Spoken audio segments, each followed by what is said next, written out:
Hello বন্ধুরা, আসসালামু আলাইকুম। আমি মামনি কিচেন থেকে বলছি। আশা করি সবাই ভালো আছেন, কাছে এবং দূরে যে যেখানে আছেন। আলহামদুলিল্লাহ আমিও ভালো আছি আল্লাহর রহমতে। আজকে বন্ধুরা আমি গরুর মাংস কষা করব জাল জাল করে, আর সেই ভিডিওটি আপনাদের সাথে শেয়ার করব।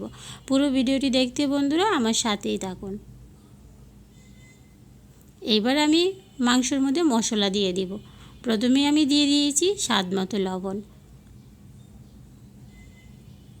এবার আমি দিয়ে দিচ্ছি 2 চামচ মরিচের গুঁড়া, যেহেতু আমি জাল জাল করে মাংসটা কষা করব। এবার আমি দিয়ে দিয়েছি 1 চামচ হলুদের গুঁড়া।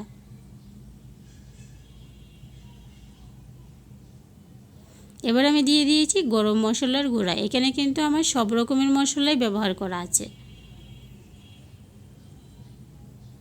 এবার আমি দিয়ে দিব আধা চামচ গোলমরিচের গুঁড়া।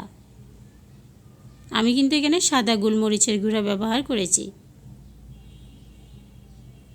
এবার আমি দিয়ে দিলাম 1 চামচ ধনিয়া গুঁড়া। ধনিয়া গুঁড়াটা আমি ব্যবহার করেছি মাংসের যে ঝোলটা থাকবে সেটাকে ঘন করার জন্য।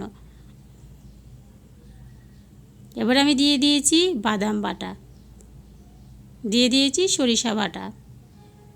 এটা আপনারা আপনাদের পরিমাণ মতো ব্যবহার করবেন। এবার আমি দিয়ে দিয়েছি পেঁয়াজ কুচি।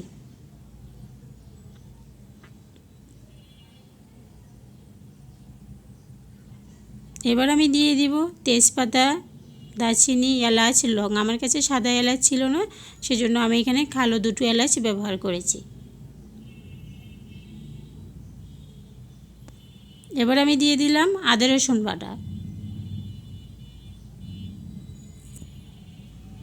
এবার আমি দিয়ে দিচ্ছি পরিমাণ মতো সয়াবিন তেল।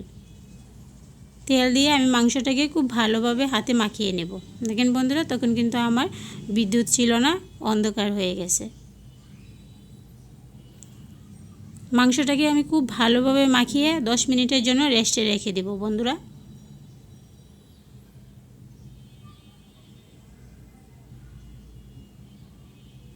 আমি ঢাকনা দিয়ে ঢেকে রেখে দিলাম 10 মিনিটের জন্য। দেখেন বন্ধুরা, 10 মিনিট পর আমি মাংসটাকে চুলায় বসিয়ে দিয়েছি। এবার আমি আরও 10 থেকে 12 মিনিট মাংসটাকে কষিয়ে নেব।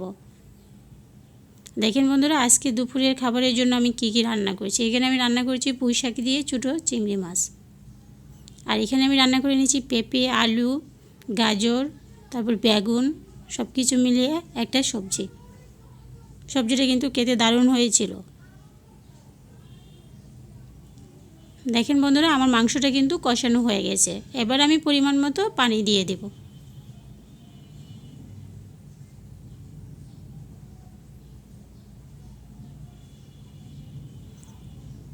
যেহেতু এটা গরুর মাংস সিদ্ধ হতে কিন্তু বেশ খানিক সময় লাগে। এজন্য আমি একেবারে চুলার আগুনটাকে লো লেভেলে রেখে 30 মিনিটের জন্য রেখে দেব। দেখুন বন্ধুরা, আমি ঢাকনা দিয়ে রেখে দিয়েছি 30 মিনিটের জন্য। এখানে আমি রান্না করে নিয়েছি, যেহেতু অনেক গরম পড়েছে, মসুর ডাল পাতলা করে কাঁচা তেঁতুল দেয়া। ডালটাও কিন্তু খেতে দারুণ হয়েছিল। দেখেন বন্ধুরা, আমি কিন্তু 30 মিনিট পর আবার ফিরে এসেছি। আমার মাংসটা কিন্তু রান্না করা হয়ে গেছে।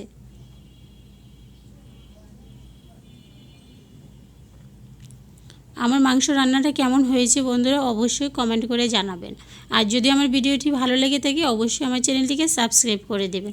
কাছে এবং দূরে যে যেখান থেকে আমার ভিডিওটি দেখছেন তাদের সবার কাছে আমার একটাই অনুরোধ, পুরো ভিডিওটি বন্ধুরা দেখবেন, লাইক ও কমেন্ট করে দিবেন। ভালো থাকবেন সবাই, আমার জন্য দোয়া করবেন। আল্লাহ হাফেজ।